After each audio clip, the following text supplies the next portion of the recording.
The Tomorrow War. Have you heard about this movie, Tanner? I have, and I watched it, and I enjoyed it. Okay, well, before you give me any thoughts about it, I'm going to give you some information about The Tomorrow War. The Tomorrow War released on Amazon Prime over the weekend. Some information. It is PG-13. It's around 2 hours and 20 minutes long. Family man is drafted to fight in a future war where the fate of humanity relies on his ability to confront his past. Stars Chris Pratt, Yvonne J.K. Simmons, Betty Giplin, Sam Richardson, which I freaking love. Sam Richardson is an actor. I just don't know if he necessarily belonged here. I don't know. Yvonne Strahovski is her name. Hannah McKay. Is that Hannah McKay from Dexter? Mm-hmm. I knew she looked familiar, dude. Oh, yeah. Gosh, I knew it. Okay. And Chris Pratt's from Guardians of the Galaxy. Yeah, I know him. Yeah, thanks. And the Parks and Recreation, a lot of people forget that. Yeah, also the Jurassic World franchise. Oh, yeah, that is true. Yeah. Directed by Chris McKay and written by Zach Dean. That's an all-time name, Dean. Dude, catch me naming my boy Dean. Dean Lewis. Logan. Dean Lewis, dude. That's a killer name. Kind of is, yeah. That's a baller name, bro. I'm going to have to consult Catherine on that one. She's going to give me a hard no, I guarantee it. But name your kid Mobius. honestly, I don't hate it. I don't but either. Catherine would never go for it. Dude, that kid's getting swirlies on the reg. Sorry, Mobius Lewis. You're getting shoved in a locker. Let's look at the Rotten Tomatoes scores for The Tomorrow War. Critics give it a rotten 53%. An audience. Tanner, where do you think the audience score for this movie lands? 70. Matt, where are you thinking? I'm thinking 85. He gets an 82 from the audience. So, we all had different scores for the movie. I debated my score a few times because I don't know. There's things about it I liked, but there's also things I did not like. Yeah. But I didn't hate my time watching it. I'll go first in saying that I think the movie was a little too long. I think they could have clocked it at 2 hours and it would have been okay. There was a lot of unnecessary scenes in that that just didn't add any value to the plot or the character development. And I was like, we could have cut this scene or cut that scene, but my number one complaint is it was, I think, 20 minutes too long. Yeah. Tanner, number one complaint with the movie. I can agree with the longness. But I don't know. I guess it's just the whole concept is just confusing. It was a little confusing. I mean, it wasn't. They explained it well enough, but but if you really think about it a little harder, it makes no sense. Yeah. It's like if they can travel. Actually, never mind. They explain. Yeah, we'll get into it. Matt, number one complaint with the movie. I don't know, dude. Like, I felt like it was confusing, but also I felt like I was outpacing the movie and what it was trying to get me to understand about time travel.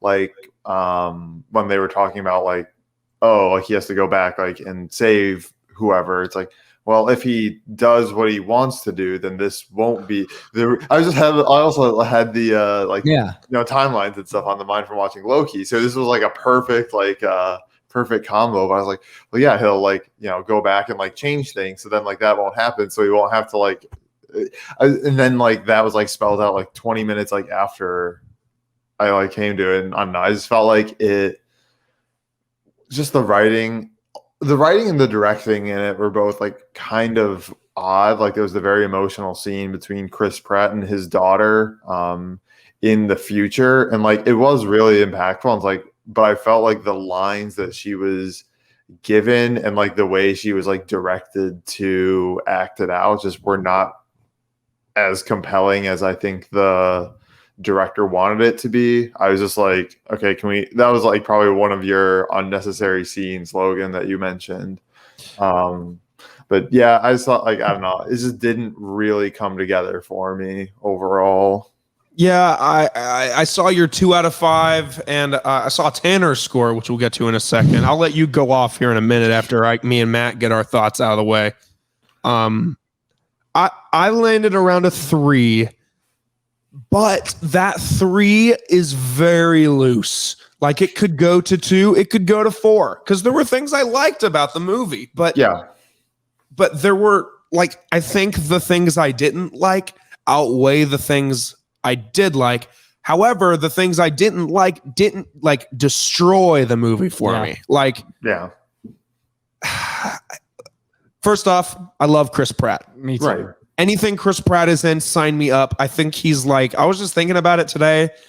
Catherine made a comment when it was on. She was like making coffee and she was like, Chris Pratt just has one of those like demeanors or faces even that just like you root for him. No matter what he's doing, you root for him.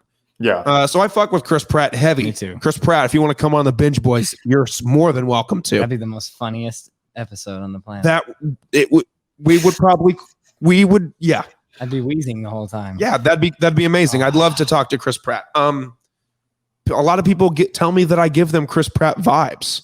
Interesting. In person. They get, not in terms of the looks, because Chris Pratt is a much better looking man than I am, but in terms of the sense of humor in my delivery when I'm trying to be funny, they say Chris Pratt. But anyway, enough about me. I thought that the concept of people coming back from the future to say there is a war we do not have enough people from, so we're going to recruit people from the past. I thought that was interesting. Yeah, agreed. Specifically 28 years ago. But and they kind of come at it like with like the scene where they're like, all of the people that they're recruiting are older because they're no longer alive in the future. So the recruiting process was very specific, even though at the beginning they made it seem like they were drafting every willing human on the planet to fight. So there were a few things that didn't add up that like I hadn't drawn that conclusion until saying it out loud just now. I thought the monsters were cool. I thought so too. But like I thought they were a little too much. Yeah. Terrifying. Like they would have been scary enough if they were just on like the 4 legs, but the fact that they like spat whatever they spat out of their tentacles. They have guns on They had like guns on their tentacles. Yeah, they were ridiculous. And they also like, I don't know, like over designed is kind of like how I would describe them. There's got like too much like crap going on. Like, and then they made a big deal about like the first reveal of them when it's like, but then we see them for like the rest of like the whole like, however long in the movie. It's like sort of like the, in like Alien, you don't see the actual alien like for a while and the suspense is like really there. And then you see it and it's terrifying. Like with these, they were just like, I feel like it was like just like too much. They were on screen too much, so it took away from the value of that we're supposed to be afraid of them. Yeah, exactly. It's like when the horror movie you're watching, like the reason that those first couple Paranormal Activity movies are so good is because you never lay eyes on the ghost or the tormentor. Right. But like in movies like this, like I'm trying to think, a really good example is A Quiet Place too, where you never see the thing that is attacking the people until like the very end of the movie, which builds the more suspense and like horror. Like going into this, I thought this was going to be like Alien-esque as like a survival horror vibe, but it was more of an action movie. Like also they did the thing that a lot of action movies do. This is a stupid critique, but it's a probably 100-year-old critique. They never reloaded their guns ever. One time. I noticed it one or two times. Like there was just scenes where the camera was on Chris Pratt for a solid 45 seconds, just constant unloading. No reloading. Of his assault rifle. It's not like his mounted machine gun or something. No, it'd be different if he had a round drum in the bottom of that thing. It was a 25 bullet clip that he was firing for 45 seconds. There was a few scenes where they whipped the pistol out to signify that they were out of ammo, but they didn't do that enough to redeem the fact that they were just firing guns for days. Yeah, and I just felt some of the action direction was just like it was just like there's a lot of like kind of cheesy set pieces in it. Like when he was getting bumped back to the present day or whatever you want to call it, and he was like falling down, like reaching. Like I was like, All right, I know exactly how this is. Like, as soon as like the platform or whatever fell, like I know exactly how this is gonna play out. Can you please stop wasting my time and just get through it already? I will say that when that shot happened of him diving down to grab her, but the monsters are like climbing each other to go up, I did pause it and look at it for a sec because that is a cool shot. But it is, like you said, cheesy and like over the top. And like, yeah, there's a father-son dynamic, which I thought was a cool dynamic to have for his little girl to be the woman that he's fighting alongside. I did not see that coming. Me neither. But I knew he would meet. I had a strong feeling he would meet her or his wife like in that time. I had a feeling that he was going to meet his wife or maybe see his wife with another man or something and think like, oh my God, what did I do to destroy my family? But I also think the whole J.K. Simmons storyline was just shoehorned in there. Yeah, I really like J.K. Simmons. He's huge. He is huge. What the hell? He bulked up for when he played Commissioner Gordon in the few Justice League movies. There were shots of him at the gym. I remember when a photo came out of him working out and he was just fucking ripped with his big ass beard. Like, I was like, J.K. Simmons, go off, bro. Good for him.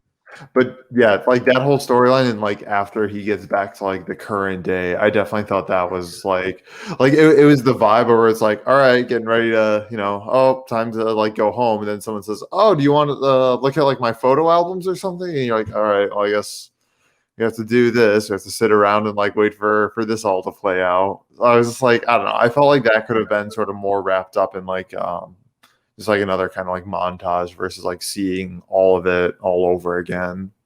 I think we could have gotten I think they could have taken J.K. Simmons out of the movie completely and had it just a stronger relationship between the daughter and him. Yeah. Like completely taking out the relationship, like maybe having his daughter instead of as a little girl, like maybe making her like a young adult in present day and making her just an older adult in the future, so that he would have been fighting alongside of her like present day. Yeah. Like I think having a better relationship with your dad like would have been a cool, like almost like a couple weeks late Father's Day movie. Like I don't know. I mean, right. Yeah. I think I it was definitely didn't hate J.K. Simmons. Like I fuck with him. Right. No, his performance was great. I just don't think it was necessary. That's really, I mean, all I really have in terms of complaints. Like it was entertaining of a movie. Very. I just some of the Tanner, I'm gonna let you go. I'm gonna let you go here in a second. Let's see what he's got to say for himself. But 2 out of 5 from Matt, 3 out of 5 from me, Tanner. Let's hear it. Well, it got a 5 out of 5 because Chris Pratt won, and then 2, I was bored. So I was like, okay, I'll watch this movie. And I was looking for something entertaining, and it just hit the spot. And I was sitting there watching it the entire time. I don't know. I don't know. I just haven't seen good movies lately, and I thought that was good. Story was good to me. So there's no deep reason why you thought it was just really good. It just hit the right spot at the right time. Yep. It's something I needed, I guess. An action movie. And we watched that Dave Bautista movie, and I hated that. So this was better. so this was 10 times better compared to. You know what's funny? Huh? Is I enjoyed Army of the Dead more than this movie. Dang. I would jump off a bridge before watching that again. I was thinking about it the other day when I was like looking at all the content that we've watched this year in preparation for the next the next segment. But I was like, man, I still like that Army of the Dead movie.